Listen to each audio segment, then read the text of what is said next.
في عالم يزدحم بالوجوه وتتنافس فيه الأصوات على لفت الانتباه، توجد امرأة لا تحاول أن ترى، ومع ذلك لا يمكن تجاهلها. امرأة لا يحيط بها الكثيرون، لكن حضورها أثقل من الحشود. ليست الأكثر حديثا، لكن كلماتها القليلة تبقى عالقة في الذهن كأنها قيلت للتو. هناك سر نفسي عميق خلف هذا النموذج النادر، سر يجعلها لا تحتاج إلى أحد، ومع ذلك ينجذب إليها الجميع دون أن تبذل أي جهد. في هذا الفيديو ستكتشف لماذا تقل علاقات بعض النساء كلما زاد وعيهن، وكيف يتحول الاكتفاء الداخلي إلى أقوى عنصر جذب نفسي، ولماذا يخاف البعض من المرأة التي لا تحتاجهم، والأهم، هل هذا النمط قوة حقيقية أم آلية دفاع خفية لا يدركها كثيرون؟ ما ستسمعه الآن لن يغير نظرتك للمرأة فقط، بل سيغير طريقتك في فهم العلاقات بالكامل، لأن الحقيقة التي لا تقال كثيرا هي: ليست كل امرأة وحيدة، ناقصة بعضهن. وصلنا إلى مستوى لا يصل إليه أغلب الناس. يسعدنا إعجابكم بالفيديو والاشتراك في القناة، ويمكنكم المساهمة بدعمها عبر زر ثانكس، شكرا، أسفل الشاشة.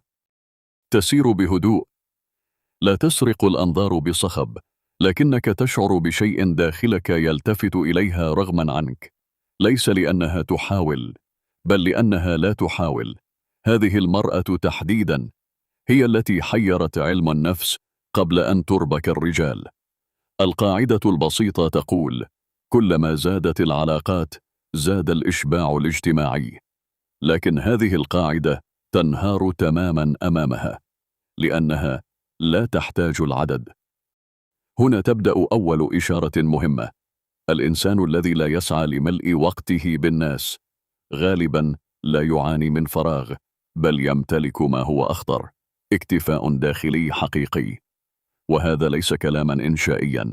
دراسات حديثة منشورة في Journal of Personality and Social Psychology تشير إلى أن الأشخاص الذين يمتلكون ما يسمى بالself-concept clarity، وضوح الهوية الذاتية، يميلون إلى تقليل علاقاتهم، ليس ضعفا بل انتقاء. بمعنى أدق، كلما عرفت نفسك أكثر احتجت الناس أقل.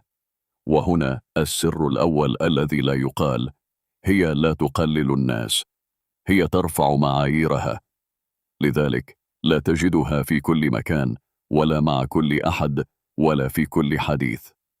ليست لأنها معقدة، بل لأنها ببساطة ترى ما لا يراه الآخرون.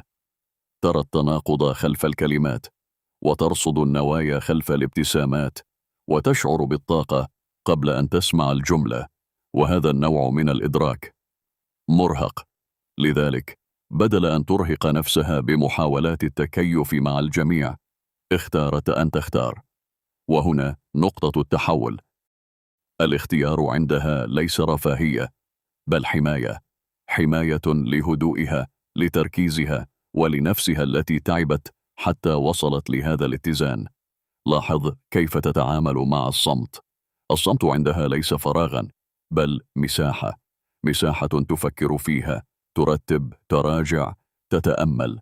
بينما آخرون يهربون من الصمت لأنه يكشفهم، هي تلجأ إليه لأنه يعيد بناءها.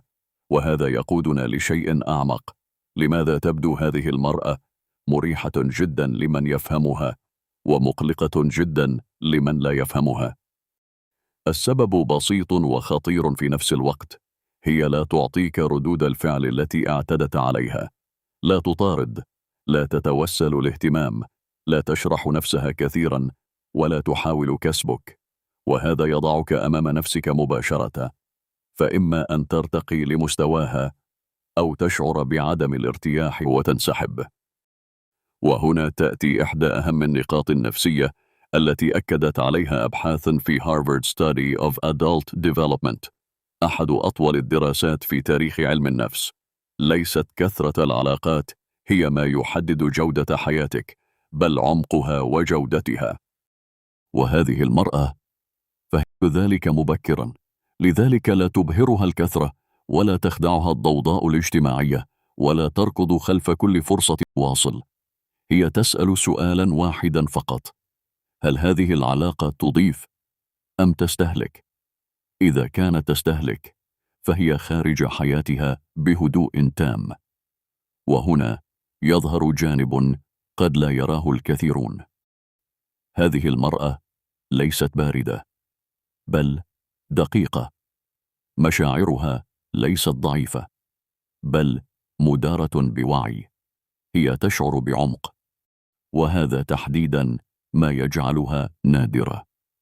في زمن السرعة هي بطيئة، في زمن السطحية هي عميقة، في زمن التشتت هي مركزة. وهذا التناقض هو سر جاذبيتها. العقل البشري مبرمج على ملاحظة المختلف، وهي مختلفة دون أن تتصنع الاختلاف.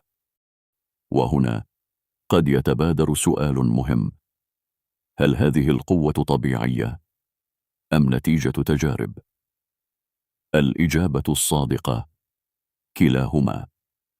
غالبا هذه المرأة مرت بلحظات أدركت فيها أن ليس كل من اقترب يستحق البقاء، وأن بعض العلاقات تكلف أكثر مما تعطي. بدل أن تنكسر تعلمت، بدل أن تكرر الأخطاء طورت نفسها. وهنا نصل إلى لب الموضوع. الإنسان الذي يبني استقراره من الداخل لا يهز بسهولة من الخارج، وهذا ما يجعلها ثابتة بشكل يربك الآخرين.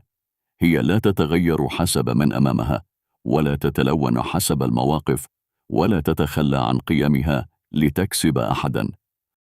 وهذا النوع من الثبات نادر جدا، لكن الأهم من كل ذلك أنها لا ترى نفسها أفضل من الآخرين. هي فقط تعرف أين تضع نفسها، وهذا الفرق دقيق جدا لكنه حاسم. هي لا ترفض الناس، هي ترفض ما لا يشبهها. لا تهرب من العلاقات، بل ترفض أن تخوض علاقة بلا معنى. وهنا يظهر أجمل ما فيها. إن دارت حياتها ستجد صدقا نادرا، واستماعا حقيقيا، ودعما لا يشترى. لكن إن لم تستطع فهمها ستراها غامضة، بعيدة، وربما باردة. والحقيقة أنها ليست كذلك. هي فقط ليست متاحة للجميع. وفي النهاية هذه المرأة لا تعيش لترضي أحدا، ولا تبني حياتها على نظرة الآخرين لها. هي تعيش وفق مبدأ بسيط لكنه عميق: ما لا يضيف إلى سلامي الداخلي لا مكان له في حياتي. وهذا المبدأ تحديدا هو ما يجعلها تبدو قليلة، لكنها في الحقيقة ممتلئة، هادئة لكنها قوية، بسيطة لكنها عميقة. وإن فهمت هذا النموذج جيدا ستدرك أن القوة الحقيقية ليست في أن يحيط بك الجميع، بل في أن تكون مرتاحا حتى لو لم يكن حولك أحد. وهنا فقط تبدأ في رؤية العلاقات بشكل مختلف تماما.